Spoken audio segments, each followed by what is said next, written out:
అందరికీ నమస్తే. ఆంధ్రప్రదేశ్లోని జిల్లా పరిషత్ ఉన్నత పాఠశాలల్లో చదువుతున్న విద్యార్థులు 80% కంటే ఎక్కువ మంది పేద కుటుంబాలకు చెందినవారు. చాలామంది 1 కిలోమీటర్ నుంచి 5 కిలోమీటర్ల దూరం నుండి వచ్చే విద్యార్థులు ఎక్కువ మంది ఉంటారు. ఎక్కువ మంది విద్యార్థులు పుస్తకాల బరువులతో పాఠశాలకు వచ్చేటప్పుడు, తిరిగి ఇంటికి వెళ్ళేటప్పుడు లిఫ్టులు అడుగుతుంటారు. రోడ్లపై అటు ఇటు తిరుగుతూ ఉంటారు.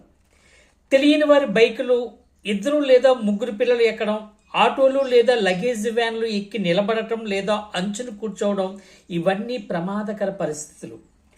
ఆ విద్యార్థులకు ప్రభుత్వం ఉచిత పథకంగా ప్రతి సంవత్సరం 6వ తరగతిలో జాయిన్ అయ్యే జడ్పీహెచ్ఎస్ స్కూల్స్లో 6వ తరగతిలో చేరే ప్రతి విద్యార్థికి సైకిల్ పంపిణీ చేస్తే ఆ విద్యార్థి 6th to 10th వరకు చక్కగా వినియోగించుకొని చక్కగా పాఠశాలకు రాగలడు.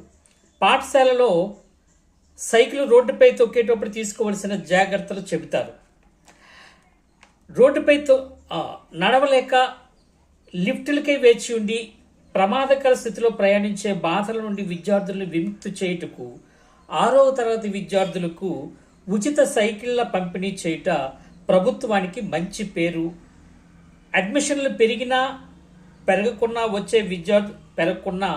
వచ్చే విద్యార్థులకు ప్రయోజనం చేకూరును. ఇది నా అభ్యర్థన. ప్రభుత్వ పాలనా ప్రతినిధులు ఆలోచించి తగిన ఏర్పాట్లు చేయగలరని ఆశిస్తూ, ఈ ఆలోచన ఉపయోగకరమైనది అనుకుంటే ఇది నాయకులకు చేరవేయమని కోరుకుంటూ, అందరి ఆనందం ఆశించే మీ ఆనందం ఈ ఆనందం. అందరికీ ధన్యవాదాలు. నమస్తే.